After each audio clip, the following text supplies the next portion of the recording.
오늘 말씀은 우리 에스겔서 38장 7절로 9절, 14절로 16절 말씀입니다. 에스겔서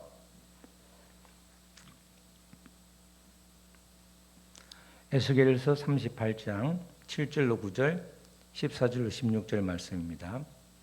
우리 한 절씩 구약성경 1211쪽인데 한 절씩 번갈아 읽겠습니다. 7절 말씀 읽습니다. 너는 스스로 예비하되 너와 내게 모인 무리들이 다 스스로 예비하고 너는 그들의 우두머리가 될지어다. 여러 날 후에 곧 말년에 내가 명령을 받고 그 땅 곧 오래 황폐하였던 이스라엘 산에 이르리니 그 땅 백성은 칼을 벗어나서 여러 나라에서 모여 들어오며 이방에서 나와 다 평안히 거주하는 중이라. 내가 올라오되 너와 내 모든 때와 너와 함께한 많은 백성이 광풍같이 이르고 구름같이 땅을 덮으리라. 인자야, 너는 또 예언하여 곡에게 이르기를 주 여호와께서 이같이 말씀하시기를 내 백성 이스라엘이 평안히 거주하는 날에 내가 어찌 그것을 알지 못하겠느냐.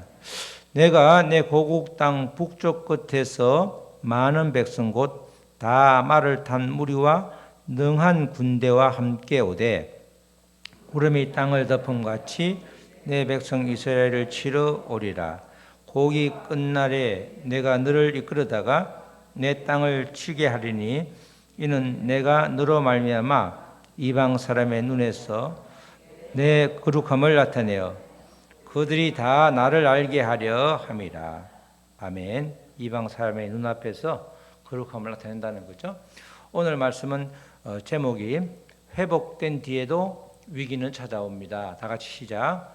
회복된 뒤에도 위기는 찾아옵니다. 이런 말씀입니다. 우리가 성경에서 특별히 어렵게 느껴지는 책이 몇 권 있는데 그 공통점은 환상 중에 본 것을 기록한 것입니다. 환상 중에 본 것을 기록한 성경책이 특별히 어렵습니다. 그죠? 여러분들 잘 들립니까? 괜찮아요? 이게 지금 가치를 했더니 가치가 자꾸 빠지려고 그래서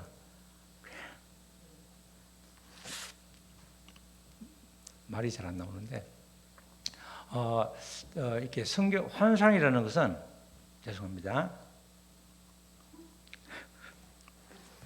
유튜브에 나오는데 이게 다시 하겠습니다. 성경 중에서 특별히 이렇게 어렵게 우리가 생각되는 부분은 환상을 본 성경, 환상을 본 것을 기록한 그런 성경이 굉장히 어렵습니다. 왜냐하면 환상이라는 것은 본 거죠. 본 것을 우리가 3차원이라고 그러잖아요. 그죠?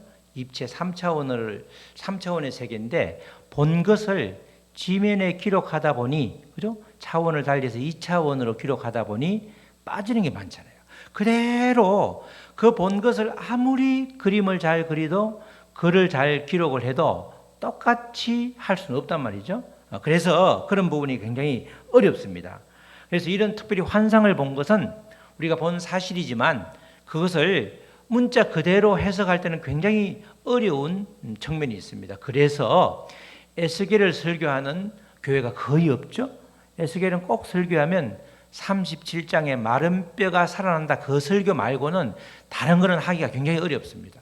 왜냐하면 그 상징되는 말들을 해석하는 그 해석자에 따라서 다 달라지기 때문에 도대체 뭔지 모르기 때문에 또 어설프게 손댔다가는 굉장히 그냥 난처할 수 있기 때문에 손을 거의 안 대는 그런 이야기, 그런 말씀이 바로 에스겔이죠. 특별히 이렇게 환상 중에 본 것을 기록한 대표적인 성경책이 구약 성경에는 에스겔이고 신약 성경에는 뭐죠? 요한계시록이에요. 요한계시록. 그래서 그 두 부분이 특별히 이렇게 어렵다라고 느껴지지만 실제로 그 문맥을 쭉 따라서 문맥을 보면 그렇게 어렵지는 않다는 거죠.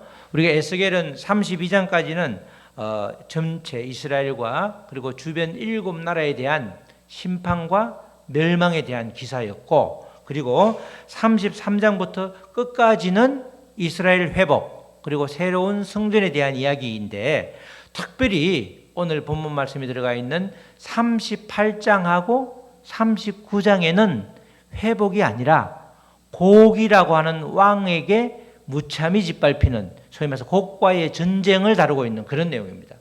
37장은 마른뼈 환상이다. 마른뼈가 살아나는 환상이다 라고 환상이라고 말하지만 38장, 39장도 똑같이 환상을 기록해 놓기 때문에 거기에 나온 지명이 실제한다, 실제하지 않는다. 지금도 많이 많습니다. 자, 우리가 38장, 39장이 이제 그런 말씀인데, 특별히 오늘 이제 38장, 39장을 보면서 왜 회복을 노래하는 33장부터 48장 가운데 생뚱맞게 이렇게 이스라엘 백성들을 또 하나님의 사람들을 괴롭히는 그런 전쟁 이야기를 끼워 넣느냐? 그것의 영적 의미가 무엇인가? 그것을 이제 보려고 하죠. 영적 의미가 제목에 나와 있죠. 다 같이 다시 한번 시작. 회복된 뒤에도 위기가 찾아옵니다. 그런 내용이에요. 그런 내용. 그 끼워 놓은 게 회복된 뒤에도 항상 탄탄대로가 열리는 것이 아니라 가끔 가다가 그렇게 어려움이 찾아온다. 아니면 바로 어려움이 찾아올 수 있다. 그것이 영적으로 우리가 영적인 흐름이라는 것이죠. 에스겔서 37장은 하나님께서 마른 뼈가 살아나는 환상을 보여주죠. 그런데 이제 그지 에스겔서는 대부분 다 하나님이 말씀하시면, 그죠? 에스겔이 전하는 구조였잖아요. 근데 이 부분만은, 마른 뼈가 살아나는 부분만은 하나님께서 직접 에스겔을 통하지 않고 마른 뼈에게 말을 하는 장면이 나옵니다. 37장 5절 말씀이에요. 에스겔서 37장 5절 말씀이죠. 보통 구조하고 좀 다릅니다. 그죠? 자, 다 같이 시작. 주 여호와께서 이 뼈들에게 이같이 말씀하시기를 내가 생기를 너희에게 들어가게 하리니 너희가 살아나리라. 5절 말씀에 에스겔이 보이나요? 안 보이죠? 에스겔에 보이는 것이 아니라 생기를 넣어주시는 분은 태초부터 창조주 하나님밖에 없기 때문에 지금 하나님이 직접 일을 하시는 거예요. 주 여호와께서 이 뼈들에게 이같이 말씀하시기를, 여호와께서 말씀하시죠. 내가 생기를 너희에게 들어가게 하리니 너희가 살아나리라. 이렇게 말씀을 하는 것은 생명의 주관자가 하나님이시기 때문에 하나님이 이 부분만큼은 직접 이야기를 하는 겁니다. 그래서 보면 이제 우리가 여러 말씀들을 들어보면 때때로 그러죠. 이것도 에스겔이 말한 것처럼 이렇게 말합니다. 에스겔이 말한 게 아니고 하나님이 직접 말씀을 하시는 거죠. 이것도 상징이 상징, 그죠? 뼈는 누구죠? 뼈는 믿음의 사람들을 주로 말하는데 이 믿음의 사람들에게 하나님께서만이 생명을 살릴 수 있다. 이런 이야기가 되는 거죠. 실제로 마른 뼈를 앞에 놓고 우리가 살아나라 한다고 살아나지는 것은 아니라는 거예요. 이것은 환상이라는 것은 이 문맥상 이 환상을 통해서 하나님이 어떤 메시지를 주시는가 그것을 이제 캐치하는 게 가장 우리에게 필요한 것이죠. 하나님께서 생명을 창조하실 때 부르는 바로 그 생기가 마른 뼈에 들어감으로써 살아나게 됐다는 것입니다. 마른 뼈와 같은 존재인 우리들에게 하나님께서 주님께서 친히 생명을 불어넣어 살려주신다는 거죠. 우리가 영적으로 살아나는 것은 하나님의 말씀 또 하나님이 보내주신 성령님을 통해서 우리가 살아나게 되는 것입니다. 하나님은 하나님의 백성들에게 그래서 완전한 회복을 약속하셨고 실제로 회복을 시켜주셨습니다. 마른 뼈가 살아날 정도면 우리에게 하나님은 불가능이 없는 거죠. 하나님은 완전한 회복을 약속하셨고 말씀을 통해서 실제로 회복시켜 주셨습니다. 그렇게 회복을 선포하셨고 회복시켜 주셨음에도 불구하고 위기는 찾아온다는 것입니다. 그것을 보여주는 상징적인 말씀이 바로 오늘 본문에 들어있는 38장과 그 뒤에 있는 39장의 기록이 그런 말씀이죠. 37장과 마찬가지로 38구장도 환상 중에 주신 말씀인데 환상 중에 주신 말씀이라는 것은 그 단어 하나하나의 상징적인 의미를 찾기보다는 오히려 전체적으로 하나님이 무엇을 말씀하시려나 그것을 붙잡아라는 거예요. 환상이라는 것은 내가 보았지만 말한다고 그것이 똑같이 모든 사람에게 해석이 되는 것이 아니기 때문에 그렇다는 거죠. 이 지명도 38장 첫 부분에 등장하는 지명도 마찬가지입니다. 이 지명이 어디에 있느냐? 지금도 다툼이 있는데 이 지명이 어디에 있는가는 중요하지 않다는 거죠. 38장 2절 말씀이죠. 인자야, 인자야. 에스겔을 말하는 거죠. 너는 마곡 땅에 있는 로스와 메섹과 두발 왕 고객의 얼굴을 향하고 그에게 예언하여. 그죠? 여기에 등장하는 지명 마곡, 로스, 메섹, 두발 왕 이렇게 전체적으로 어디인지 알 수 없습니다. 그래서 이제 어떤 분들은 이게 실제로 로스가 뭐하고 비슷하죠? 러시아. 메섹은 뭐하고 비슷해요? 모스크바. 이렇게 말하는 사람도 있을 정도라는 거죠. 그러니까 여기서 각 지명이 어디에 위치해 있는가 그걸 따지다 보면 답이 없습니다. 그래서 도대체 답이 안 나오기 때문에 책을 덮을 수밖에 없는데 이런 지명은 하나님의 백성을 괴롭히는 적대 세력들을 일컫는 말이다. 그렇게 이해를 하면 되는 것이죠. 지금 이렇게 지명이 나오지만 하나님의 백성들을 대적하는 적대 세력들이 있구나. 그 세력들을 지칭해서 통칭해서 지금 로스, 메섹, 두발 그들의 대표가 곡이라고 하는 왕. 이렇게 되는구나. 이렇게 이제 이해를 해도 그 정도만 해도 충분한 이해가 된다는 것이죠. 이런 세력들은 하나님께서 이렇게 쭉 읽어보면 이스라엘 백성들에게 하나님의 백성들에게 일시적으로 잠시 허락을 해줍니다. 일시적으로 계속해서 이렇게 허락을 하시면 안 되겠죠. 우리가 그러면 믿음 생활 전체가 고통의 시간들이기 때문에 정말 믿는 것이 도대체 뭔가 얼마든지 회의를 가질 수 있는데 일시적으로 이스라엘 치는 도구로 이들을 사용하고 계시다는 겁니다. 우리가 이스라엘 역사에도 그렇죠. 아시리아하고 바벨론의 70년 포로로 잡혀간 것도 하나님께서 예레미야를 통해서 야 그냥 갔다 와 이러니까 그 말 하니까 마치 이스라엘 백성들이 이 친구가 보통 친구가 아니구만 이러면서 그냥 매국노처럼 막 짓밟고 그러잖아요. 실제 하나님께서는 그렇게 적대 세력을 잠시 동안 일시적으로 이렇게 도구로 사용한다는 것입니다. 그 내용이 바로 오늘 말씀이죠. 하나님은 이들을 사용하여서 이스라엘 치시는데 회복된 이스라엘에게 위기가 찾아왔죠. 근데 그 위기까지도 하나님께서 허락하고 계신다는 것입니다. 왜 나에게, 그죠? 왜 우리 가정에 이런 일이 있는 거야? 라고 묻기 전에 하나님께서 이런 것도 허락을 하시는 거구나. 그렇게 우리가 받아들이면 지금의 상황들을 이겨나가는데 크게 도움이 될 것입니다. 에스겔 38장 7절에서 9절 말씀이죠. 이제 이 곡을 사용해서 그 평온하게 논일고 있는 이스라엘 백성들을 치는 장면이 나오죠. 7절 너는 스스로 예비하되 너와 내게 모인 무리들이 다 스스로 예비하고 너는 그들의 우두머리가 될지어다.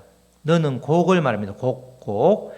이 적대 세력의 대장인 곡에게 그리고 8절 여러 날 후 곧 말년에 너에게 내가 명령을 받고 그 땅 곧 오래 황폐하였던 이스라엘 산에 이르리니 그 땅 백성은 칼을 벗어나서 여러 나라에서 모여 들어오며 이방에서 나와 다 평안히 거주하는 중이라. 지금 환상 중에 보니까 여러 나라에서 모여들어서 하나님께서 그렇게 여러 가지 보냈던 포로로 잡혀갔던 그들을 다 모아가서 이제 이방에서 나와서 다 평안히 거주하는 중이라. 회복한 이스라엘 백성들이 정말 잘 평안히 있는 중에 9절 너가 올라가서 내가 올라오되 너와 내 모든 때와 너와 함께한 많은 백성이 광풍같이 이르고 구름같이 땅을 덮으리라. 완전히 엄청나게 많은 자들이 그들을 평안히 거하고 있는 이스라엘에 있는 그 백성들에게 올라가라는 거죠. 하나님께서 고객에게 말씀하시기를 이렇게 오래 황폐하였던 이스라엘 산 다시금 오랜만에 돌아온 그 백성들이 평안히 거주하고 있을 때에 그들을 치라는 겁니다. 구름이 땅을 덮듯 수많은 사람들이 쳐들어오게 된 것이죠. 이어지는 말씀도 마찬가지입니다. 14절로 16절 말씀도 중간에 뛰어넘어서 마찬가지인데 14절에 인자야 너는 또 예언하여 고객에게 이르기를 주 여호와께서 이같이 말씀하시기를 내 백성 이스라엘이 평안히 거주하는 날에 내가 어찌 그것을 알지 못하겠느냐. 내가 내 고국 땅 북쪽 끝에서 많은 백성 곧 다 말을 탄 큰 무리와 능한 군대와 함께 오되 구름이 땅을 덮음같이 내 백성 이스라엘을 치러 오리라. 고가 끝날에 내가 너를 이끌어다가 내 땅을 치게 하리니 이는 내가 너로 말미암아 이방 사람의 눈앞에서 내 거룩함을 나타내어 그들이 다 나를 알게 하려 함이라. 하나님께서 에스겔을 통해서 지금 고객에게 명령을 하죠. 말은 좀 길어 보이지만 내용은 간단합니다. 하나님의 백성인 이스라엘 백성들이 평안히 거주할 때 고기 주축이 되어서 지금 많은 백성들, 구름대와 같은 사람들을 이끌고 쳐들어오죠. 이렇게 함으로써 지금 마지막 16절에 보면 곡을 중심으로 한 이방 사람들 하여금 하나님의 거룩함을 드러내시겠다 이렇게 말합니다. 지금 14절에서 16절 보면 쳐들어왔지만 하나님의 백성들이 하나도 없다, 전멸했다는 이야기가 없죠. 적이 쳐들어왔지만 이스라엘 백성들이 그대로 완전히 당해서 그들이 아무도 없다, 그들이 완전히 멸절됐다는 이야기는 없습니다. 그렇죠? 없습니다. 괴롭혔지만 결국은 뭐예요? 이스라엘 백성들은 내가 책임을 져준다는 뜻이 져준다는 말을 저렇게 이제 이면에 그 말이 깔려 있는 겁니다. 이들이 지금 하나님의 백성들을 군사적으로 침략하고 경제적으로 아주 탈취를 했지만 실제로 하나님께서 하나님의 백성들을 버리지 않고 약속의 땅으로 돌아오게 하셨을 뿐만 아니라 그들을 강력한 대적으로부터 지켜주시는 거룩한 분이 바로 하나님이시다. 그걸 말해주려고 있는 겁니다. 그냥 액면 그대로 읽으면 이제 그렇게 열심히 70년 이상 포로생활을 했는데 겨우 이스라엘 그 산지에 터잡기도 전에 조금 쉬려고 했더니 엄청난 대적들이 몰려 들어와서 완전히 죽게 생겼네. 이게 도대체 뭐야? 이렇게 하려고 그렇게 생고생을 시켰나? 그렇게 생각할 수 있지만 하나님은 이 과정을 통해서 여전히 너희를 내가 품고 있다. 이걸 확실하게 이야기를 해주고 있는 거죠. 고의 공격으로 이스라엘 백성들이 멸망당했다는 기사가 전혀 없는 것이 우리에게는 큰 위로가 되는 것입니다. 결국 대적들의 침입에도 불구하고 하나님께서는 이스라엘을 지키시는 거룩한 하나님이다. 그렇게 말씀을 하고 있는 것이죠. 여기서 악인들이 잘 되는 것을 강조하는 것이 아니라 곡이 싸워서 이겼다. 이것을 강조하는 것이 아니라 악인들도 때로는 하나님의 백성들을 훈련시키기 위해서 동원한다는 겁니다. 동원한다. 지금 이 곡을 칭찬하고 곡에게 큰 복을 주는 것이 아니라 곡을 동원해서 이스라엘 백성들의 믿음을 훈련시키고 연단시키고 있다. 이렇게 이 말씀을 보시면 되는 것이죠. 언제나 우리는 어느 때나 하나님은 하나님 백성들과 함께 하시죠. 내가 어떤 상황에 있든지 내가 하나님의 백성으로 이렇게 내가 믿음을 고백한 이상 하나님은 우리를 자녀 삼아 주셨기 때문에 어떤 상황에서도 항상 우리와 함께 하시죠. 이거는 이제 불변입니다. 이게 딱 우리의 마음속에 새겨져 있어야 되는 거죠. 하나님 어떤 상황에서도 비록 내가 잠시 잠깐 실수를 한다 할지라도 하나님은 나와 함께 하시고, 왜냐하면 수습을 해줘야 되기 때문에, 또 내가 충만할 때도 함께 하시고, 또 내가 절망해서 넘어질 때도 하나님 함께 하시죠. 스스로 일어나기를 바라지만 일어나지 못하는 아이들처럼 일어나지 못할 때는 실제 일으켜 주시고, 길을 건널 때 때로는 다리가 되어서 밟고 지나가게도 하시고, 여러 가지 방법으로 하나님은 우리에게 함께 하시는 것이죠. 때로는 하나님이 보이지 않고 숨어 계시는 것처럼 느껴질 때가 있잖아요. 하나님은 그렇게 찾아도 대답을 하지 않으신다는 것은 우리가 아무리 내 기도 제목을 올려놔도 응답해 주지 않으면 하나님 진짜 안 계시나? 내가 믿음을 잘못 믿음 생활을 하고 있나? 여러 가지 만 가지 생각을 하게 되죠. 그러나 어떤 순간에도 하나님은 엄연히 나와 함께 계신다는 그 사실을 기억하면, 또 그것을 우리가 믿으면 그 상황을 이겨낼 수가 있는 것이죠. 하나님께서는 원래 하나님의 백성들을 회복시켜주는 것이 하나님의 뜻이죠. 그래서 지금 이 에스겔서라든가 모든 선지서가 한마디로 말하면 뭐죠? 돌아오라. 내게로 돌아오라. 더 멀리 가지 말고, 더 멀리 가면 돌아오기 힘드니까 지금이라도 좋으니까, 안 늦었으니까 돌아오라. 그게 모든 17권의 선지서의 공통적인 주제입니다. 잘 모르면 선지서가 뭔지 아니? 그러면 잘 모르면 하나님께 다 돌아오라는 이야기잖아, 말씀이잖아. 그러면 100% 맞는 거예요. 아주 그냥 후하게 주관식을 채점하시는 분은 그걸 100점을 다 주는 거야. 돌아오라. 그러니까 돌아온단 말은 하나님께서 하나님의 백성들을 회복시켜 준다는 거죠. 이게 약속이고 실제인 것입니다.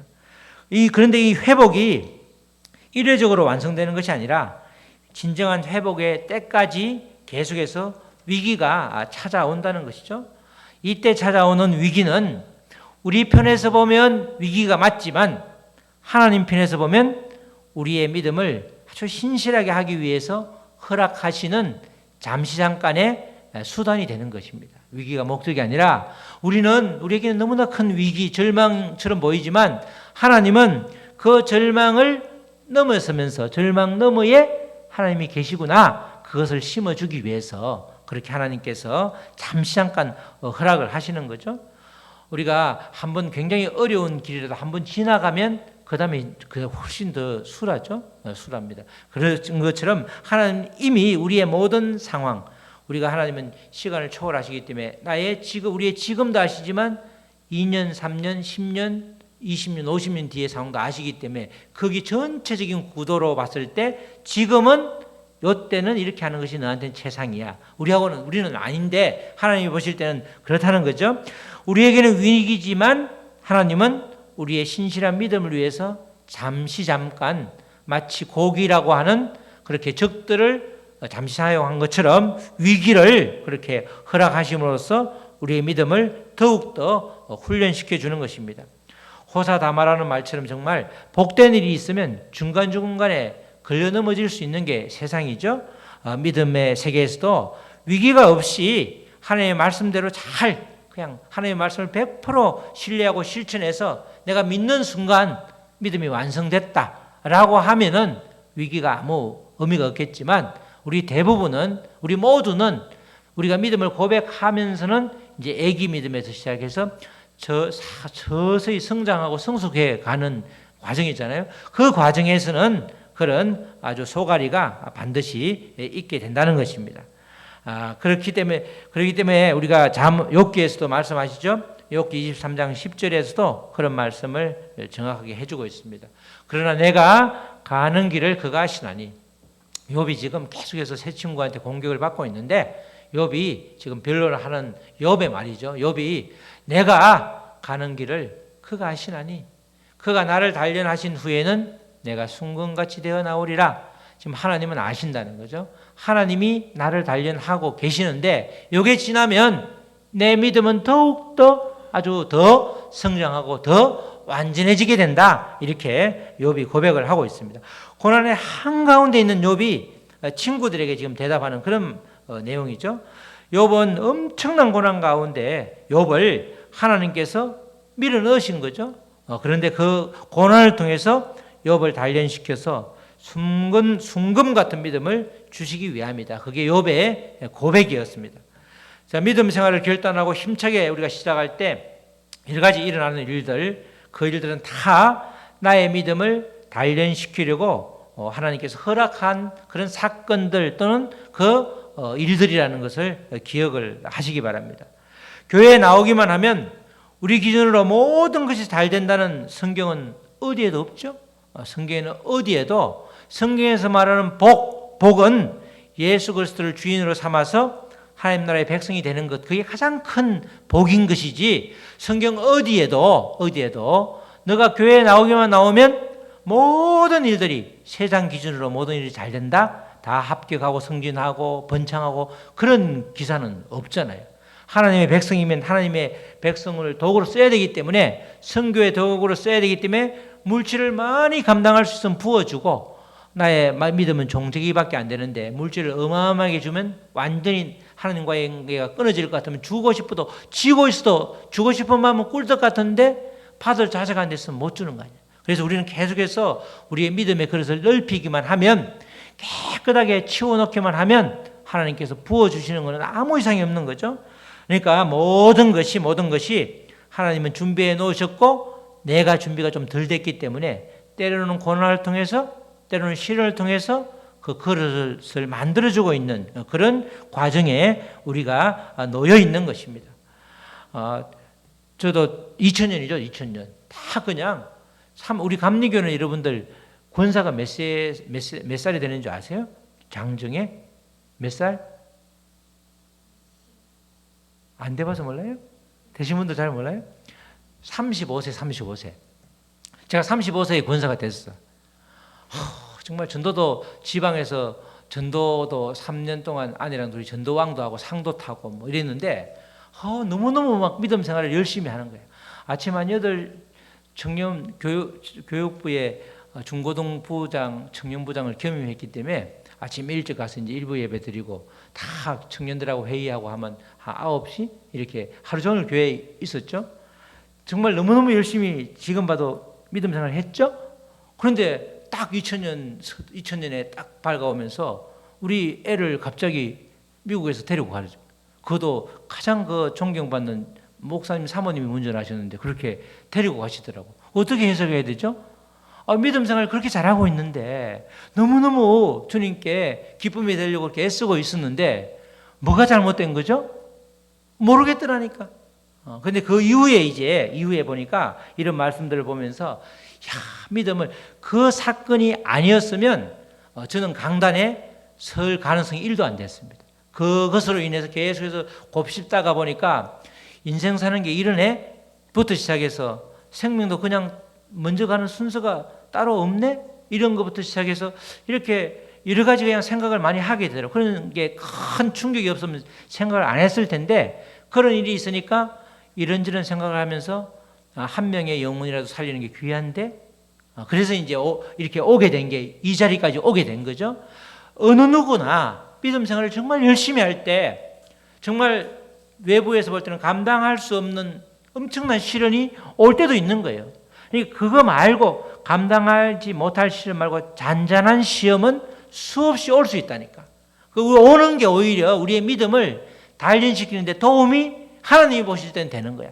우리가 볼 때는 안 되는데, 우리가 볼 때는 이거는 피했으면 좋겠는데, 하나님이 그런 사건을 주신 것은 이 과정을 넘어가면 믿음이 몇 점프, 퀀텀 점프라고 그러잖아요. 확 업그레이드 하게 해주시려고 그런 사건을 허락해 주신 거예요. 그래서 위기 가운데 항상 우리가 회복한 이후에도, 믿음 생활 이후에도 하나님이 함께 하시지만 위기는 찾아온다는 거예요. 위기를 찾아오는 것이 아니고 하나님이 그 위기를 허락해 주시는 거예요. 하나님이 이걸 허락해 주셨구나. 그러면 누구한테? 나에게 자책을 잘 안 돌리잖아. 우리가 자꾸 나한테 자책을 돌릴 수 있잖아. 내가 잘못했어. 내가 좀 더 성숙해야 됐었는데 내가 왜 그랬을까? 후회를 하면서 자꾸 나를 심하게 자책하는 걸 하나님이 기뻐하시는 것이 아니라, 그것까지도 하나님께서 내가 허락하셨으니 이 과정을 통해서 더욱더 하나님의 사랑을 느껴라, 깨달아라, 그렇게 말씀을 해주시기 위한 사건이라는 것이죠. 그렇게 사건을 해석하면 마음이 한결 편해지죠. 하나님이 바로 계시구나, 하나님 역시 나의 생각을 뛰어넘는 참 진짜 대단하신 분이라는 걸 우리가 고백할 수 있잖아요. 하나님은 그 고백을 받으시기를 원하시는 거죠. 우리 사랑하는 성도 여러분, 우리 앞에는 늘 꽃길만 펼쳐진다면 얼마나 좋겠습니까? 그러나 하나님의 도우심으로 회복된 이후에도 언제든지 위기가 찾아온다는 사실을 직시하고 모든 것에 감사하시기 바랍니다. 때로 원하지 않는 고난이 찾아올지라도 두려워하지 말 것은 그때에도 여전히 하나님께서 개입하고 계신다는 사실입니다. 하나님은 하나님의 백성을 절대로 내버려 두지 않으십니다. 지금도 우리와 함께 하셔서 힘들고 어려운 순간들을 한 곱이 한 곱이 넘어가도록 때로는 나의 손을, 때로는 나를 업고 지금 넘어가고 있는 중입니다. 우리 모두 믿음의 긴 여정을 걸어갈 때 이따금 주시는 고난과 위기가 우리의 믿음을 굳게 하려는 하나님의 허락하심으로 알고 더욱 주님을 의지하는 저와 여러분 되시기를 주님의 이름으로 축원합니다. 아멘. 우리 찬양하시고 우리 말씀 주신 말씀 붙들고 기도하시겠습니다. 우리 오늘 주신 말씀처럼 우리가 믿음 생활을 할 때에 때로는 감당하기 힘든 위기가 올 때도 있고 또는 그보다 적은 시련이 올 때도 있습니다. 이 모든 것도 회복된 믿음의 성도 뒤에 찾아오는 이 위기가 나의 믿음을 더욱더 한 단계 업그레이드하기 위한 하나님의 허락하심으로 알고 감사하는 우리가 될 수 있도록 도와주시옵소서. 하나님, 회복된 뒤에 평평한 아주 탄탄대로가 펼쳐지면 좋은데 가끔 찾아오는 위기가 결국 나의 믿음을 아버지 훈련하고 단련하여 더욱더 순금 같은 믿음을 허락하기 위한 주님의 특별한 사랑으로 알고 감사할 수 있도록 우리를 인도하여 주시옵소서. 우리 다 같이 소리내어 잠시 기도하시겠습니다. 하나님 아버지 감사합니다. 이스라엘이 회복되는 과정에서 또 새로운 성전을 허락하는 과정에서 아버지 여러 가지 난데없이 38, 39장에 아버지 이렇게 아버지 곡과의 싸움 또 곡의 아버지 수많은 무리들에 의해서 아버지 전쟁을 맞이하는 그 이스라엘 백성들을 보게 됩니다. 하나님, 전쟁은 위기가 틀림없지만 주님께서 이 전쟁을 끝까지 결국은 승리하게 하시고 주님의 백성이 하나님을 신뢰할 수 있도록 만드는 도구로 된 것입니다. 아버지, 곡을 축복한 것이 아니라 그 악한 세력인 곡을 들어서서 이스라엘 백성들을 더욱더 경각심을 주고 더욱더 주님께 의지할 수 있도록 하여 주신 것입니다. 하나님, 우리에게 때로는 아버지 찾아오는 위기가 아버지여 우리에게 아버지 절망이 아니라 주님께서 허락하시는 아버지 그 사건임을 아버지 우리가 깨닫고 아버지가 주와 함께 그 위기를 넘어갈 수 있도록 도와주시옵소서. 하나님 아버지 감사합니다. 회복된 이스라엘 백성들 이제 다 아버지 끝났구나, 아버지 평안이 있었을 텐데 그러나 그 과정에서도 주님은 이스라엘 백성들에게 위기를 통해서 곡과의 전쟁을 통해서 그들을 다시 믿음의 아버지 그런 훈련을 시켜줬습니다. 아버지, 우리도 끊임없이 아버지 인생 여정이 아버지 주님 앞에 갈 때까지 믿음의 훈련을 해야 되는데 때로는 아버지 우리에게 아버지 뜻하지 않는 아버지 의도치 않는 그런 고난이 올 때도 있고 또 시련이 올 때도 있는 것입니다. 그 고난과 시련을 통해서 하나님을 더욱더 깊이 알 수 있고 믿음의 성숙을 이룰 수 있도록 주님 도와주시옵소서. 감사하며 예수 그리스도의 이름으로 기도드렸습니다. 아멘.